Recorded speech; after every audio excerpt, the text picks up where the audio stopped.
following program is intended for mature audiences. Welcome. Computers are a fucking nightmare, dude. All this shit is a way bigger pain in the ass than it should be. Today's been like impossible. This is a bit like the first episode we ever did. Like just trying to get on. Oh. I hate all of it. I hate all of it because it makes it so much more difficult. I don't know how people do this every day and they actually accomplish it. I don't know how they do it. Like business meetings and all that. If we had to work together to get the cure for fucking cancer and all we had to do was get in the same room and be able to record it, it would never get done. Everyone would be dead by the time we arrived. We'd be like, we're here, everybody, don't panic. And everyone is just dead. Stupid. Oh, shit. Okay, well, right now it seems to be okay, so we'll see how long it takes before this starts to go the opposite way. But you know, I don't know where I should start, but I thought a good place would be to begin with the video that you sent me. So first I should ask you, is it up publicly on your YouTube channel, or is that just something that you have for yourself? What are we talking about? The Twitter thing? No. The one where you're with the guy. The document. Yeah. Yeah, it's on my YouTube as well, but like, it's quite a while ago now, so I think a lot of people missed it. Like, if I've got new subscribers, if they haven't gone through all the videos, like gone back a while, they would have missed it. Yeah, most of them don't. I still get people hitting me up telling me to watch this or do that, and then I had to go and give them the fucking link for it. Like, dude, that's been done for 6 months. Where have you been? I've had it quite a few times with my reactions as well. They're like, you should do this. And I'm like, I've done that about 6 months ago. That just tells me you haven't even bothered to try and search it on the channel before you've asked me to do it. It's ridiculous. But okay, so I wanted to ask that before I got into it, just to make sure that it was actually up before I go and start talking about it and people have no idea what I'm saying, or they can't go and pull it up. But I thought that would be a good place to start when we talk about this, because I watched the video, and from the moment... Before we get started as well, yeah, I just want to say I love your honesty. I told you in the email. But it's brilliant. That's what I like about you so much as well, because I've been around people as well that will tell me probably what I want to hear at the time, but then, like, when that's just consistent, when I do something else and they're just constantly good about it, you kind of think, especially if you're a perfectionist yourself, because you pick up on things and you think, how are they not picking up on that? Right, yeah, you're looking at it and you're going, if I can see it, how come you can't see it? Yeah. And then you start to second guess yourself, like, wait, am I looking at it too hard? Am I picking apart things that aren't really there? And then you realize, like, no, that's not what it is. They're just not paying attention to what's going on. Yeah. You see, I sat with that email for a while after I wrote it, like, oh, I really shouldn't send this right now, because this could be, like, this is a big deal. And now here I am coming along months later, whatever it is, and I watch it and I tear it to pieces, but not because I don't think it had nothing to do with you. I felt like you were not, first of all, you weren't asked the right questions. And I'm not saying that I'm some kind of all-star interviewer, because we can go back to any podcast episode where I've had any guests on, including you in the very beginning, and we can watch how I've slowly just drained the life out of it with my bare hands from mishandling it. But, I mean, this guy, from the very opening sentence that came out of his mouth, he seemed more concerned about plugging his own channel and what he was doing versus having an actual conversation. There was absolutely no, and I'm not saying you have to have a chemistry with every person, but he didn't even make an attempt. Now, I don't know the man personally. I did not watch anything else that he's ever done, because if it's all like that, he can keep it. You know, it's not personal. I just thought that was terribly done. Whereas, you know, you can see the for those of you that are wondering, I see, this is what I mean. What we're going to be talking about is we're going to start talking about OCD, and we're going to work our way through a whole bunch of other shit. But I want to start with that because there was an interview, I guess you could call it, that you did a while ago with somebody who you had to go and meet up with at a place.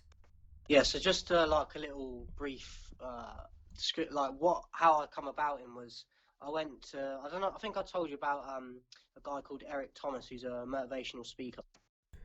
He did an event in London, and I'd been following him for years on YouTube. And he had other speakers there before he went on and spoke. And that guy was one of the speakers. He won a motivational like speaking contest to go and speak at the same time. But I really enjoyed what he did at that event thing. So I contacted him and just sort of said that I was interested in that sort of field of things and about the OCD stuff, and I felt like I could help people with it. And I inboxed him on, I think it was Instagram, about it, and he replied and told me to come down and like do the interview, and that's how it sort of come about. Well, I mean, look, I'm not laughing at the fact that he won an award. That's great. What makes it funny to me is the fact that you can win an award for motivational speaking, but you can't conduct a fucking interview with somebody who is in the same field that you're in. Especially, it would be different. It would be different if you were both sitting there and you were talking about AIDS or something, and you were talking about it with having no experience of having it yourself.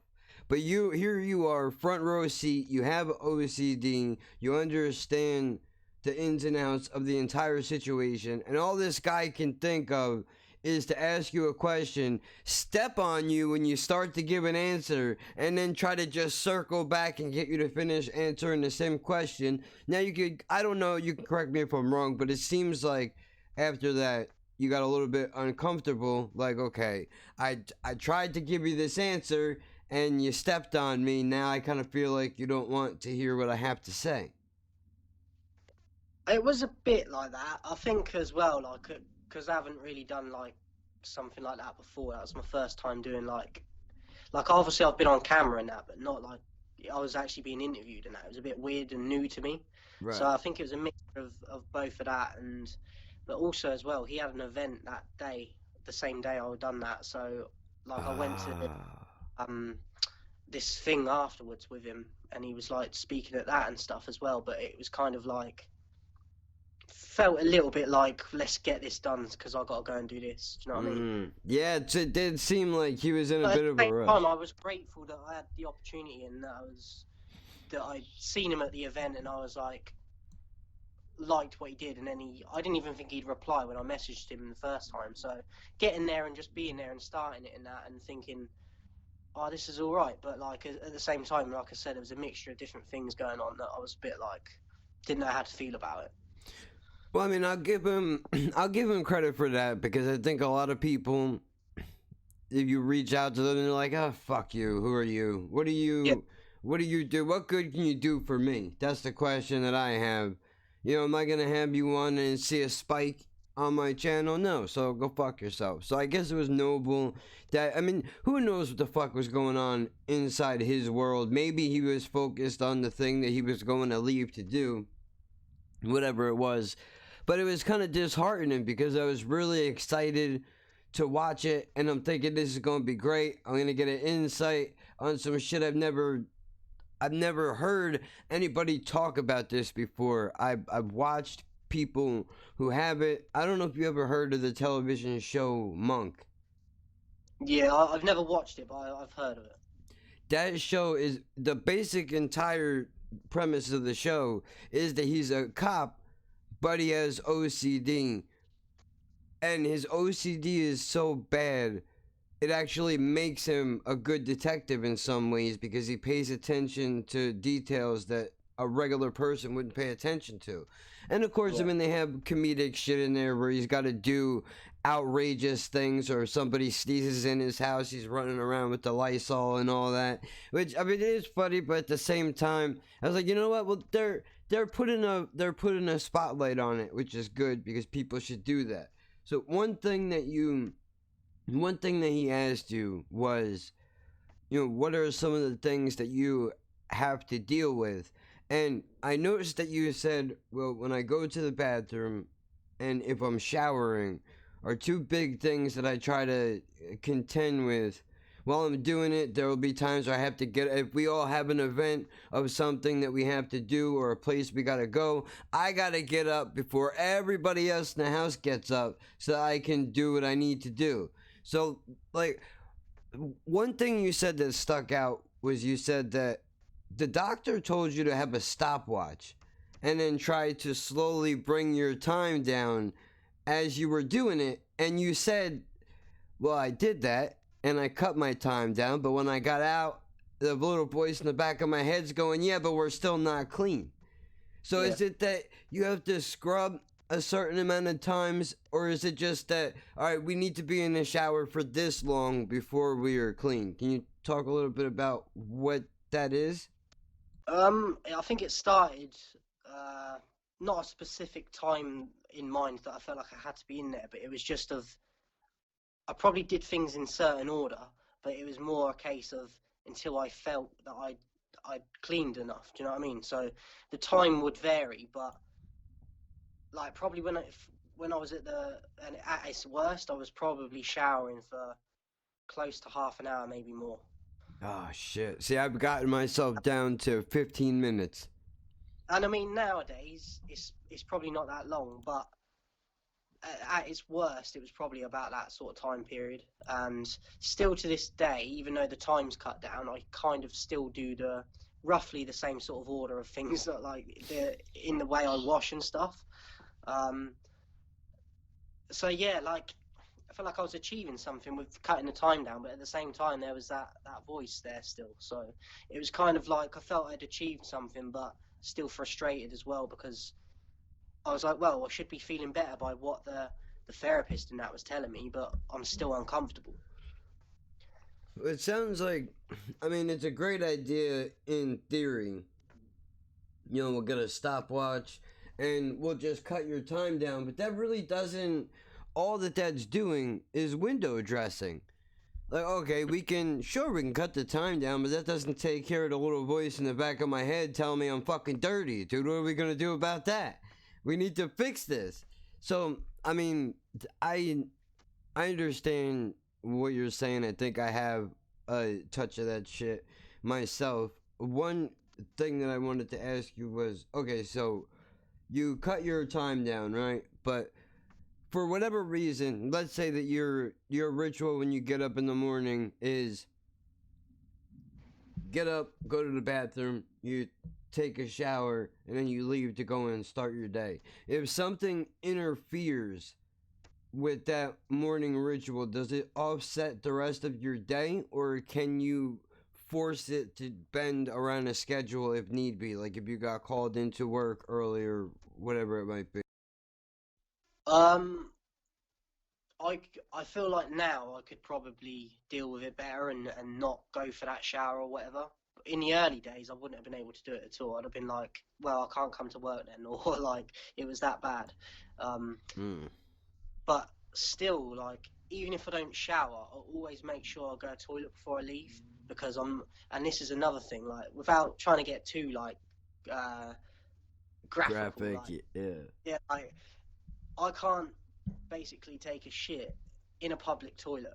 Oh, dude, I think if you can shit in a public toilet, there's something wrong with you. Honest to God. Do you know how many assholes are on that toilet seat all day long, and now you want me to walk in there? I'll literally go through pain and suffering if I've got to go for work, because sometimes I get to work, and even before I'm there, I'm like, I need one now. I couldn't go before I left or whatever, and now I'm like, now I need one. And I'm like, I've got to get through like a 10-hour shift now and hold it in, because I cannot go in a public toilet and do it. Even if it's a disabled one that's not used as much, and I know that it's cleaner than the other ones, I can't do it. Is it because somebody could walk in there? It's that, and I feel like they're going to be looking for me like because like they know I've arrived or whatever, and Like there's something you're supposed to be doing, and instead you're out in the back shitting, so you think they're gonna kick the door in and be like, "Hey, what the fuck? We don't shit on company time." Sometimes we get there a little bit before we start or whatever, just to like, so we're not rushing. But even that, like, because I know that they've seen me come in and I'm like just chatting with them, and then I've disappeared, they'll be like, "Where is he?" And then also there's that, and then just the fact that, like you're saying, like in my head, I'm like, other people been sat on that. Yeah, it might have been cleaned and that, but I can't do that because then I'm just going to be even more anxious throughout the whole shift if I go and do it. Now all you're thinking about is what kind of fungus is growing on your ass now while you're walking around the job all day. Messed up because it's kind of unhealthy as well, because like I said, I'm going through the pain then of holding it in that whole time, which ain't good for you, but I can't get around that barrier of just going and doing it. See, I had a situation, or I'm glad you brought this up because I'm kind of embarrassed by it, but I mean, I've never spoke to, apart from like a therapist about, and like some of my family about this sort of stuff. So you're the only like, this is gonna be out there now. So fuck it out. Hey, fuck it, dude. I'm the same way. Like I can pee in a public place. I don't like to, but I can do it. If I have my way, I try to sneak in there before anybody else goes in there, so I don't have to worry about it. This reminded me of another point as well. I'll let you finish this, but you've just picked up on something else as well. So, I can't shit a public restroom unless I have to. And I've been getting really anxious at the doctor since I started going, but even more so every time they change it to a new person. I get anxious now, and when I get worked up, my stomach starts going, and I'm like, oh man, I feel like I'm gonna shit my pants. And I'm like, well, we can't go here. We have to hold it. And then I managed to suffer through the appointment, the waiting room, the whole deal. I go to fucking walk out, and I felt it, like, if I don't go right now, it's happening. It's either going to happen in my pants or we're going to shit in a toilet. What do you want to do? Because you got about 5 seconds to make your mind up. Here's the best part. Not only am I about to shit in a public place, but the bathroom is in the waiting room, which is full of people. So now I'm going to go in there and it's going to be horrific. It's going to be a horror show. And now when I walk out of there and the smell is walking behind me like a cartoon, they know who just did it. Everybody's staring at me, and I just kind of sneak out. My shoes are squeaking, the whole thing now, because the floor is wet in there. Not from me, but some other savage that went in there before me. And now I got to sneak out of there and hope that I don't ever see any of these people again, which is only a matter of time before I run into them. But now are they going to say anything? But luckily, I think the stigma is so strong that nobody will say anything until after you walk out. Then they'll talk about how bad the smell is. Oof. That's crazy. Like, I don't know what I'd do. But what I was gonna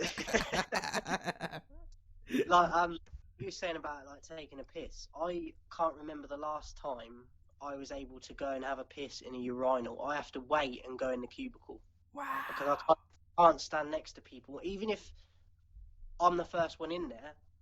I'm like, in my head, I'll stand at the urinal and I'll be like, well, someone's coming in now. And I get stage fright. I physically can't go unless I go in the cubicle.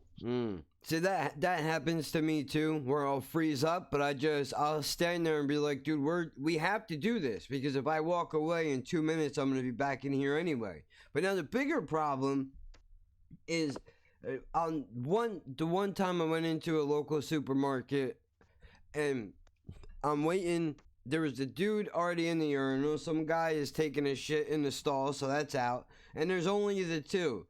So the one guy in front of me gets done. I start to take my piss, and some dude runs in the bathroom. Now, like, kicks the door in. He's running, and he's dancing behind me. He's dancing behind me, and I'm looking over, and I go, what the fuck is this asshole on about? And now, a grown man, had to be 50 at least, holding his crotch, going, come on, I gotta go. I'm like, bro, are you fucking serious? The more you do this, the longer it's gonna take. And he's, instead of just understanding that, he's gonna yell like, "Come on, man, come on, I gotta go." You know what? It got to the point I couldn't get it out. I literally put my dick back in my pants. I said, "Go, motherfucker! You gotta go so bad, go! You're like a goddamn toddler. This is unbelievable. You should be ashamed of yourself, motherfucker." And I sat there and I fucking waited. And when he went to walk out, I was like, "You're welcome, you fucking." You didn't say anything. That was aggravated. Like, dude, come on. No matter how badly I could be hunched over in pain having to go, and I would never act like that. Just, especially not to a stranger that I don't know. Unbelievable.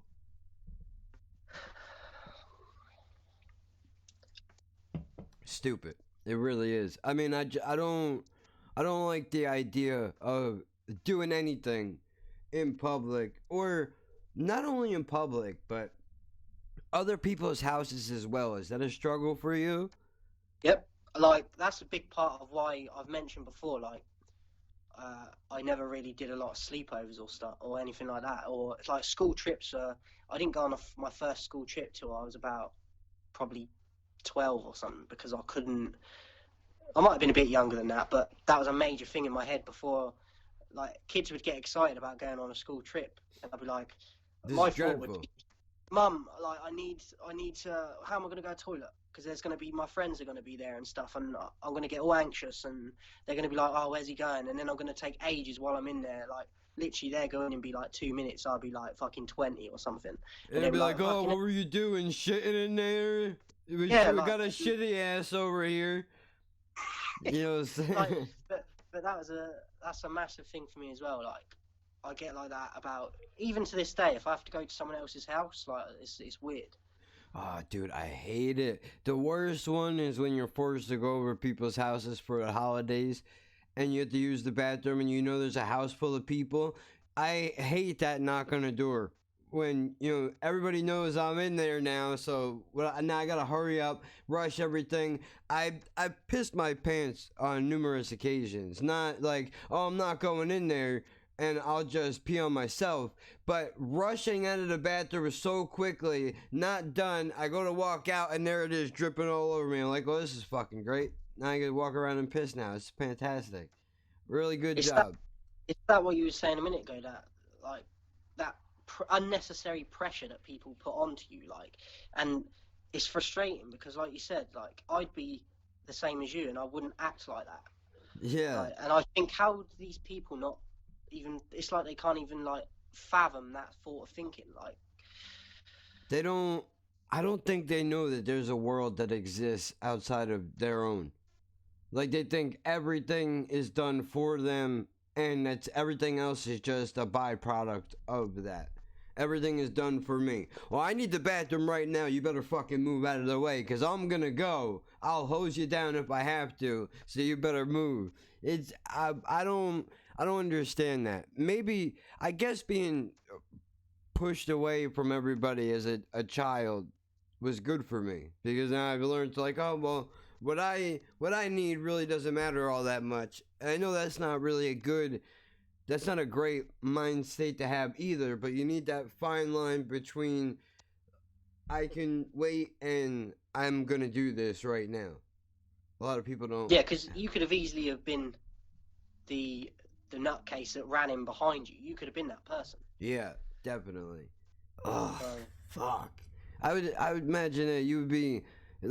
I was staring at him and I was looking for any sign of another person in his life, a wedding ring, something, anything. And he had a wedding ring on, and I thought to myself, how the fuck? Who did you? And the women's doing the same thing. Yeah. You're probably right, dude. Like, banging on all the cubicles. Who the fuck's in there? Hurry up. Yeah, come on now. I gotta piss. Let's move. I gotta go now. Dude, it's fucking, it's crazy. It's fucking crazy. Which, I mean, dude, I used to clean toilets. I worked in a state building where DIFAS was at, rental assistance, Department of Environmental Protection, the state police, and a couple other, no, that was it. in that building. The other I was thinking of the other one. But those bathrooms were the most disgusting things I had ever seen. And shockingly enough, and I know I'm about to piss a lot of women off when I say this, but you motherfuckers have no class at all whatsoever. None. The condition that you left those bathrooms in should be ashamed of yourselves. Like, to the point where other women would walk up to me before I go in there and clean and be like, whew, I feel bad for you. It's going to be a rough one today. Because, like, they all know who that person is that just goes in there and tampons flinging all over the place and toilet paper everywhere. And they don't care. It's like, I don't have to clean it. Fuck that guy. He gets paid to clean this place up. So, you know, I'm keeping him in a job by flinging my nasty shit all over the place. Like, You know what? Well, this is a little bit random, but you reminded me, like, it just reminded me of what happens at my job. But obviously, people are drunk, but I've never seen a bloke do it, bear in mind. So, women take their shoes off in the club, barefoot, and then they'll go to the toilet several times a night, piss everywhere on the floor in there, and they just got their feet on that floor in there. Ugh. And then they're coming out dancing and everything, and I'm thinking, that's attractive. Like, how...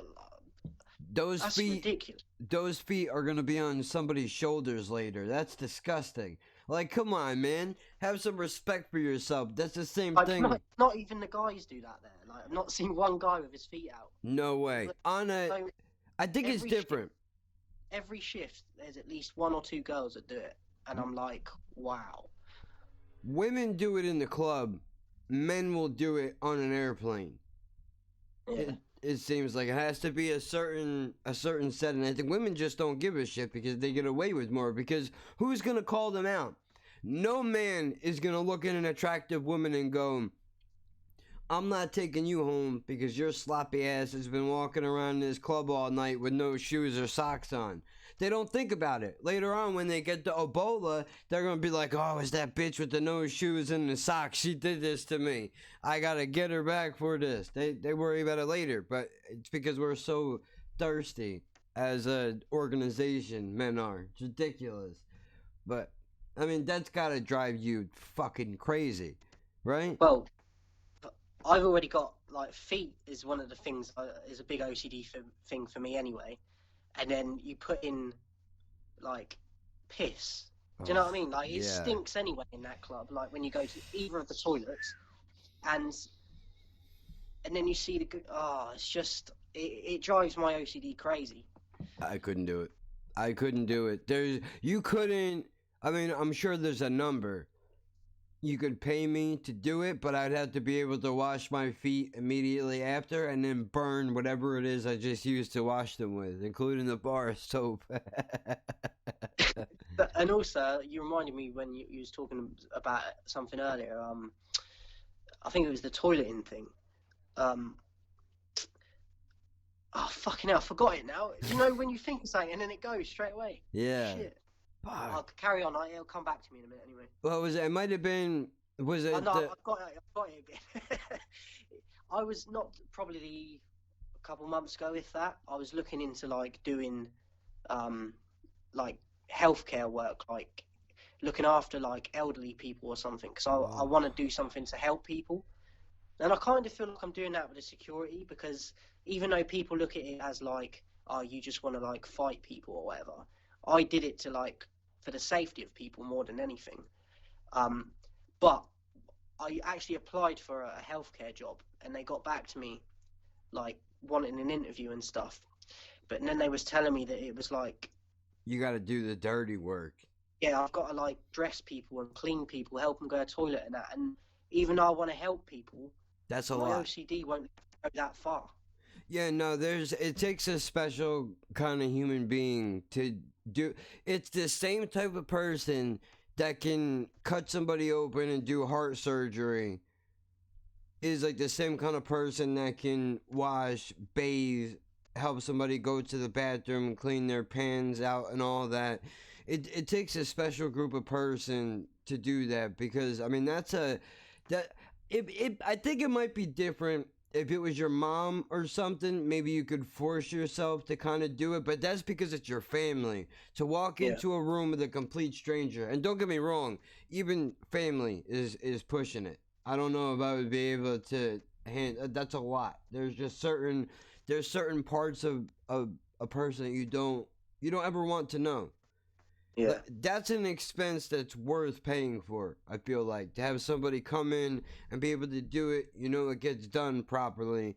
Just one of them moments though that like just brought it back to reality, like crashing down again. Because I thought, oh, I'm gonna go and do like healthcare because I want to help people, and before you know it, that person's like, oh, are you willing to do this and that? And then like reality hit, and I was like, shit, yeah, I've really got this illness. Like, do you know what I mean? And Yeah, like it's stopping me from being able to do something I genuinely wanted to do in my heart, but now I can't. Yeah.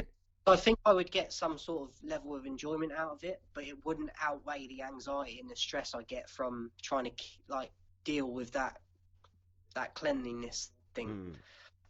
And you don't want to be a mess while you're trying to take care of somebody else, because then they're probably going to get anxious and it turns into a whole thing. The entire house is in a panic now. You and the older person you're taking care of are both in the hospital with the oxygen masks on, trying to calm down. You're meant to be my carer. What's going on? A bit of a role reversal there, dude. It's fucked up. Oh, shit. So that was probably a month ago or maybe slightly longer that all happened, and I was like, shit, like it just hit me like a ton of bricks. I was like, because I thought it's what I wanted to go and do, and I still want to like help people, but I know that, like I said, it's the anxiety and the stress of it is far going to outweigh the pleasure I get from it. Well, dude, I just had that happen to me.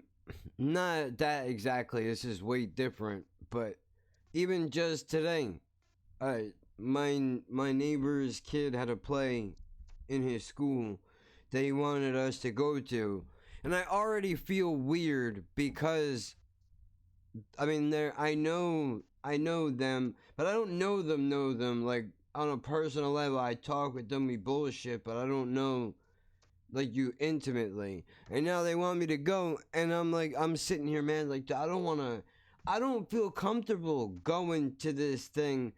Like, let's just call it what it is. Okay, my neighbors are black. I'm not black, clearly. You could tell by looking at me. I'm pasty, pinky. So no, you could have fooled me. But I mean, I just got to thinking, like, I'm gonna walk in there, and now everybody that is gonna see me walk in there is gonna think I'm some kind of pedophile. That's automatically where my mind went to. No evidence of that at all whatsoever. And then, you were like, oh, I think we're about ready to do this, right? And I was like, okay, good. Well, now I have an excuse I can get out of it, because this is, business. So I have a reason not to go, and I feel bad partially because I know that it would probably mean a lot to the kid if I was there, but at the same time, it's going to be more detrimental to you. And not only that, but how much is at what point do you say, all right, this is doing too much, this is overstepping, where my activity should stop and somebody else's to start? Yeah. And that like you saying about the pedophile stuff, I've actually had that before. That used to be one of my major anxieties. Like I can't remember when it started, but it might have even been before I had my kids. But I used to like, at one point I was convinced I was a paedophile, even if it, like, I wasn't old enough at the time or whatever to like think like that.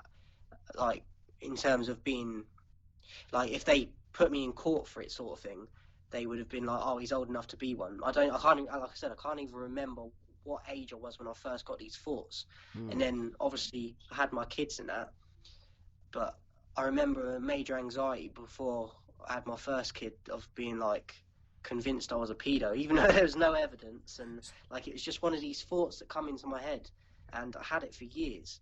And so was it your worry was that other people were gonna see you as that, or that you thought yourself that you were? But I think both, but more the fact that I felt I was, even though I didn't have evidence for it. Like I thought as well, like if I have kids, like I'm going to be a pedo towards them as well, even though there was no evidence that I was anyway. But I think this thought come into my head, and the voice in my head was, it was like, kind of, the only way I can describe it, and it's weird because I can't relate to it on that level, but like when serial killers say they have that voice to right. do someone, like I convinced myself that I was a pedophile with no evidence. You know what? I think I would like to say, to me, this sounds like a natural fear, because I had that same thought when I was around, you know, Jen's family and all that. Not that I thought that I was, but I often find myself in a mind space where I'm going, oh my God, I can't imagine. What if I was a pedophile? That would be fucking crazy. And I just found out now from being around these kids. Like, I have no evidence of it at all whatsoever. Never had a single thought like that in my life. But that fear and anxiety just kind of creeps in a little bit. And then I'm like, but dude, don't be a fucking moron, because you don't have that. It's never been there. I mean, I have the opposite of whatever a pedophile has, where kids disgust me. I don't want it, any chance I get. I don't want to be around them, but I feel like it's a natural fear to have, I guess, because you don't. I think we all kind of. That's your worst case scenario, I think. And it's like when I had my therapy and that, they said that whatever this OCD thing is, like, as I saw it as a voice, it like knows what your major anxieties are, so it like puts things into play. Really? And like they said, a lot of people like had fears. Like when I had the therapist, she said they've had people where like their fear was they'd walk down a street towards like a granny or an old person, and their head would be like, oh, I'm now going to attack this old person for no reason. They was convinced they were going to do it even if they didn't. And I think that was mine, but not attacking people. Well, it is attacking people, but mine was like kids, and do you know what I mean, the paedophile like side of it, instead of like violence towards adults and that. Like, I think that was my version of it. And but it's just so random because from what I can remember, it just come out of nowhere. But I had it for so long where I thought I was a paedophile. Like, it was crazy. See, I wonder what it is in the mind that makes you focus on. It's got to be like you said. They said that it's because that's your worst fear of, like, the worst thing I could be. Like, it's like so many people have them thoughts. It's as if you act on them, but then I'm thinking like, yeah, but it's not healthy to have them thoughts in the first place. But they was trying to say like, this voice convinces you that you are that person. It's kind of like being split personality. Well, I think, see, now we're getting someplace, dude, because I think... I don't know how to describe it, because they're telling me them thoughts, a lot of people have them, it's just people don't talk about them. And it's if you act on them, that's where the problem lies. But then I'm thinking, even as a young kid, like, I was aware of what was right and wrong. And I'm like, yeah, but them thoughts aren't normal. Yeah, because, dude, could you imagine having a can you imagine going up to any person in your regular life and saying, you know, there was a point in my life where I thought I was a pedophile? People would crucify you for saying something like that. Like, certain countries, they'd probably kill you on the spot. That's wild. Like, you can't tell somebody, like, you know, I never told anybody this before, but it's fucked up. I think about killing people a lot. They would go, oh, get the fuck away from me. It just, these extremes. Nobody ever talks about them, and maybe that's why so many people are in therapy, because they hold this shit down and nobody talks about it. But that's a big one. The pedophile thing and the wanting to hurt random people. Those are two really big ones, and I think they're so stigmatized that a lot of people won't even admit that they thought about shit like that, which is. And I think, like I said earlier, like, even from young, I knew that was one of the worst things you could ever be. For sure. And it's like that voice or whatever. Like, I see it as like a voice and a monster in my head. It sounds a bit like weird, like people like a monster, but that's kind of like what I labeled it as well when I had my therapy. But it's like that OCD knew from all the way back before I even knew I had OCD. Like, it's like it remembered that I knew from early on that's one of the worst things you could be. And it's like that OCD was like, I know that, I'm going to zoom in on that and convince him that's what he is. I definitely have. If we're going down a checklist, I think I could check the box. And even though it might not be exactly the same thing, I think I have that with interacting. Like, I don't know why I think this, and I don't know, it's definitely got to be something to do with sickness, but I could be just sitting, doing nothing, and I could be like, oh, dude, I could just fucking break this person's face right now. For no reason, not angry. I don't want to. Like, I don't feel like I want to, but my brain is like, dude, you should. We could break this person's face apart right now. I've heard quite a few people say that though, so I don't think. I'm not saying like it's not a thing, but like I wouldn't. Like you telling me that is not me being like, oh, you're wrong for that. Do you know what I mean? Like, yeah. But I think that would disturb a lot of people. Yeah, but I think even them people that it would disturb, I would argue that they get them thoughts too. Oh, for sure. I think so. Definitely. I mean, I've thought about murdering people. Not that I ever would, but I actually sat there and I thought, like, I wonder what it feels like. What goes on in the mind of somebody that kills somebody? Like, okay, I'm going to stand here. I'm going to watch this person every day. I know they come out of their house. They go into their garage. They do whatever they do. They toss their garbage out. Do they just sit here and go, there's the circle? That's where I know I go in and get them. And then what happens after that? Do they act on the impulse and then when it's over they go, oh fuck, I did it. Now what do I do? And then they just become this thing. It's hard, like, to know what it actually is, because I feel like some people are born and their brain's just wired differently. So they've got probably like a bit like psychotic or whatever, but they haven't got that like the empathy and the emotions that a lot of people have that still get them same thoughts. But when it comes that time in your head where you're like, I could really kill this person, I feel like them people that don't have the empathy and that, like, they ain't got nothing to say Turn to that them. switch off. Now, yeah, they ain't got nothing in that moment to be like, come on, you know that's wrong. Yeah. They're just going, and then even afterwards, because they haven't got that, there's no like emotion, there's no regret or nothing. So then they just equate that to like, oh, this is fun. This is a thing that I do now. And I don't know if you've watched like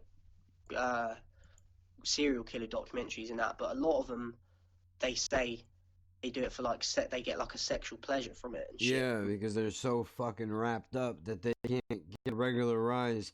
Anyway, so I'll be right back. I gotta take a piss real quick and I gotta check on this fucking food. Give me a second. I know it's a bad time to get up and just walk out, but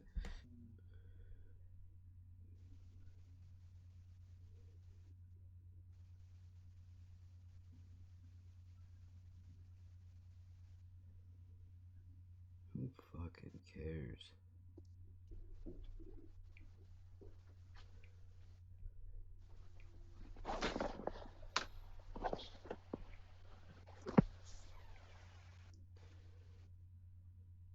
I think OCD can be, I don't want to say it can be learned, but I think it can be implemented. Now, I know it doesn't make any sense, but hear me out. Okay, I have a doctor that I have to go to every month. And whenever I go in there, they count my pills. Every single time. They can call me whenever they want for a random pill count, random piss test, doesn't matter. Whatever they say, I have to do whenever I'm there, 24-hour booty call whenever they want. So now, I don't know why. I know the amount I'm supposed to take, and I don't overtake it, and yet I'm nervous all day. Like, I know that I've only taken 2 pills today, and I'm ready for a third one, And everything in my mind right now is screaming at me, you need to count them to make sure that the right amount is in there before you take any more. Because what if you think you took it already and you did, and now you're gonna short yourself a pill? But I know that I haven't. Like it's I got a little bit better. I got a pill counter when you put in for the days of the week for my allergy and my thyroid pill. So I think I'm just gonna have to start taking out the day's dose the night before, put it in the pill counter so that I don't have to count, because I will count these pills 6 times a day.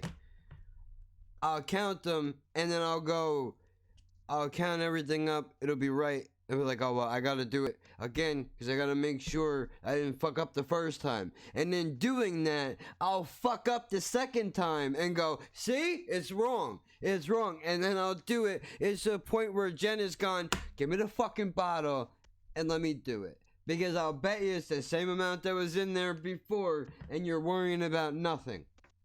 To which then she'll be like, okay. Like, it's to what the sickness is just oozing it. Like, people around me have accepted it, like, okay, you're just a nut job and this is just something that you're going to do.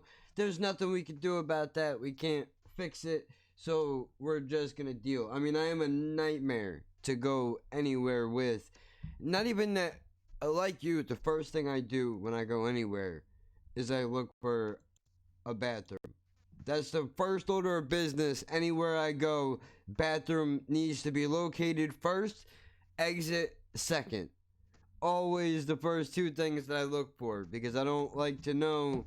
I mean, I like to know where my options are, how many toilets are in there.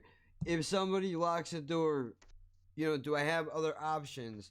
And I mean, I've probably done something that will make you turn pale, where I've gone to the food store down the street from my house where you can lock the bathroom door. There was a guy that was in there for an hour, and I was like, fuck it, I'm going in the woman's room. It's right there. It's right across. I'm going right in there and I'm pissing. If anybody catches me, I'm just gonna go, hey, whatever. My brother said something that fucking cracked me up at a concert, dude. Everybody's in line waiting to go into this porta potty, right? This person's taking forever. I don't know what they could have been doing, blow, anything. We don't know what the fuck's going on, right? And it says there's 2 of them next to each other, and this one over here has a sign on it that says this one's for women only. And we're standing in this line for about a half hour, and he looks at me with the straightest face in the world, and he goes, you know, so if I identify as a woman, does that mean that I could just go in there and take a piss? I was like, dude, you could totally do that. And you get away with it too. Who's gonna question you? Imagine if he did it now, like with all the fucking I identify as a giraffe. Get in the fucking zoo then, now he could get away with that. Like there'd be no like questioning him. Everybody would be like, that's how he feels inside. Don't question it. His name is Patricia now. That's who it is. It's not. When I got my security license, no word of a lie, they had words on there of what you identify as that I've never heard in my life, that they've just brought in because of all this shit. My new favorite thing that I've discovered is, what gender are you? Male, female, or I prefer not to answer the question. I'd prefer you not have any of my information at all, motherfucker, so what are we doing here? I'm a T-Rex. Yeah, how about that? Like, dude, look. Here's my deal with all that. If you, in your heart, honestly, if you're a man or you're a woman and you, in your heart and mind, you really believe that you are the opposite of whatever you walk around in this life as, go and be that.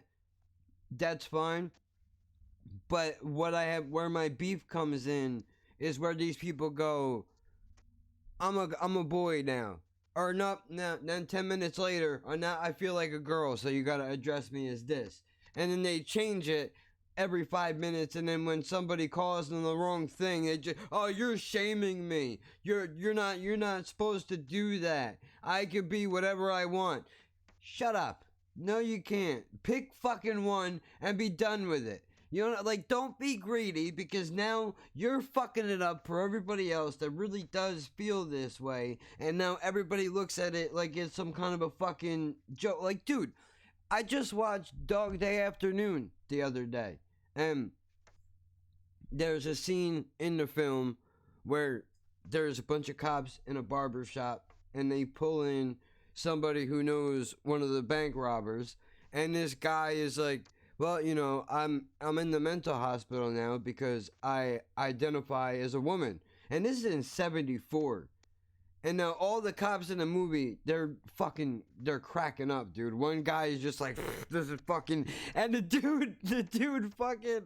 guy just stares at the dude that laughed, and he was like, not now. Like, don't fuck this up. But I was shocked, like, damn, back in 74, there were people that felt this way, and I haven't heard shit until 2018. Was the first time I ever heard somebody say that they identified as something other than what they were born as. It's just getting out of hand as well. I kind of get, like, people say, yeah, but if you feel like you're meant to be the other sex, like, you should have a right. I get that, but at the same time, I think you shouldn't be able to decide until you're at least probably 16 to 18, something like that. Ooh, this is a big one. This is a big one. And also, they're just adding more and more fucking names and terms of shit that's just like, I identify part man, part horse. What? Like, it's just more and more shit coming out now. Like, it would be bad enough if there was one or two options other than male or female, like with these things they're bringing out. But there's so many already. Yeah, and don't tell me there's more than one gender, dude. You identify whatever you want, or more than two. You're born with a dick, you're born with a vagina. If you're unlucky, lucky, however you want to look at it, maybe you're born with both or half of one, whatever the situation is. But that's what it is. Anything after that is strictly a mind situation. And there's a big danger if you're, as a parent, you're agreeing with your kid with whatever they want to do, and they get that operation when they're young as well. You've just give that kid even more room to fucking be a spoiled brat as they grow up, because you haven't said to them, you can decide what you want to be when you get to 16 or whatever. Bro, but as now, I'm your parent, like, but there's so many parents that are like, yeah, what do you want to do? And they're letting these kids fucking have operations, and then they're growing up feeling entitled to whatever they want in the world. Bro, when I was a young kid, I wanted to be a gangster. I thought that's what I wanted to do with my life. I wanted to be a fucking gang member because I thought they were cool. I thought that was the cool thing to do. Because all these people would come to me and they would say, when they would talk about gangs, they would be like, oh, this is what people do and they feel like they don't belong anywhere. And it gives them a sense of community and they do shit for each other and you're in it for life. And I'm like, well, that sounds all right. Somebody will have my back. Now, if I would have had dumb fucking parents that would have been like, oh, you want to be a gang member? You go ahead and be a gang member. Have fun shooting the bloods or whatever the fuck it is you're going to be doing. It's the same thing, but worse. You can't offer a 6 to a 17-year-old the opportunity to change their entire fucking life because they like to wear a dress. You know, like, if your kid wants to dress up in boy clothes or girl clothes, cool. But that's completely different from sewing up their vagina or cutting their fucking dick off. That's crazy. If you let them go ahead with that, especially like I was saying, if they're young, and then they're like, they have the operation, and then they're like, Mummy, Daddy, I don't want to do this anymore. Yeah, like, too bad. You already started the hormones. Well, that's the other thing, too. They're starting these young kids on hormone medication where it's going to change the way that they're built. Like, that's not... I don't think that's a smart idea, because like you're saying, there is no turning around, and even if there is, I'm sure it's a very difficult and painful road to go down. I don't know who it is. I wish that I knew this person's name, but I saw this woman on YouTube who was transgendered, from a transgendered female, went through with the operation, and then after the fact said it was the biggest mistake that she's ever made in her, like, if she would have known, and this is her personal experience, if you have a different experience in your life, that's good for you, but she was like, this is, if I would have known that I had to keep certain things dilated and I thought it was just you change over and that was the end of it, but no, there's a lot that goes into it, and sex is really painful and overwhelming and all that shit. So they'd be like, if I would have known then what I know now, I wouldn't have got the operation, I would have just stayed where I was, but I thought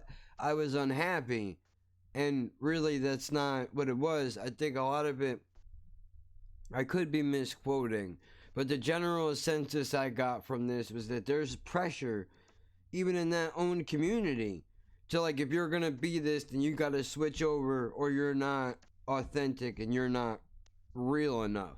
I mean, I'm sure I know there's people that are like that in every group, but that's a dangerous thing to do. I think you're messing with nature and you're the natural thing that you were supposed to be. And I think even if you feel like you're certain that's what you want to change to, like, it's impossible to know down the line, like, because you could have that operation and feel like this person said, like, they regretted it straight away. Yeah. They might have been convinced beforehand that they would feel like that for the rest of their life, that they wanted to swap, but then they've swapped and now there's no going back. So I just think more time, it's like the ultimate gamble, because you're messing with what you were supposed to be. I don't see how that's healthy, like, or that can work out for the better in the long run. Because I kind of wonder if they make them do like a psychological evaluation before you can, like, just to be able to go, like, this is, so they can, not to be like, oh, well, you're faking it, we don't believe you, but just for you to go through it and for the doctor to be like, look, we're going to go through a series of tests, and at the end, I will give you my professional opinion of whether or not I think that this is right for you, and ultimately you're going to make your own decision. But I kind of wonder if that's ever been brought, I mean, God forbid you bring this up, somebody gets offended. I mean, how are we supposed to learn about these fucking things when majority of you won't even allow us to have a goddamn conversation because it offends you? Okay, a lot of musicals offend me. I'm not picketing for them to be taken off Broadway. I just don't go and watch them. You know what I mean? Like, come on. Like I was saying earlier, like, when you allow, especially if you're a kid and your parents allow you to do what, like, you want to swap or whatever, and they've allowed that, I think that's where all that comes from in the end, because you've got that self-entitlement from, like, an early age of being, basically, your parents saying to you, you can do what you want, we'll support you, which in a lot of cases is the right thing, but with something that huge, like, you got to be careful. That child's not even developed enough to really be making that decision. So, dude, I'm 34 years old, I think, somewhere around there. I am. I don't even know what the fuck I really want to do with my life at 34. I was a fucking scrambled mess at 18 years old. I think at least you should be 21. If you have to be 21 to drink, you should at least be 21 before you consider having that type of change in your life. Now, I know there's people out there that are going to argue, if you're 18 and you're old enough to die in a war, you should be old enough to drink, smoke tobacco, and get a sex change if you want one. But I think it would be responsible to have people wait till 21 to at least give it an incubation period where they really, have to really consider, because there is no going back. And still, the danger with that is, I agree with you, but not everyone's the same. You know, everyone's different. So they could be a 21-year-old, but like still like fucking 15 mentally, whereas another 21-year-old could be the 21-year-old like mindset, or maybe they're 21 and they've got an older mindset. But if you're anything below 21 mentally, but you're actually 21, that's where the gamble is. Yeah, and you think of how many there are in the world. How like is fucking it's crazy. Like, it's just dangerous.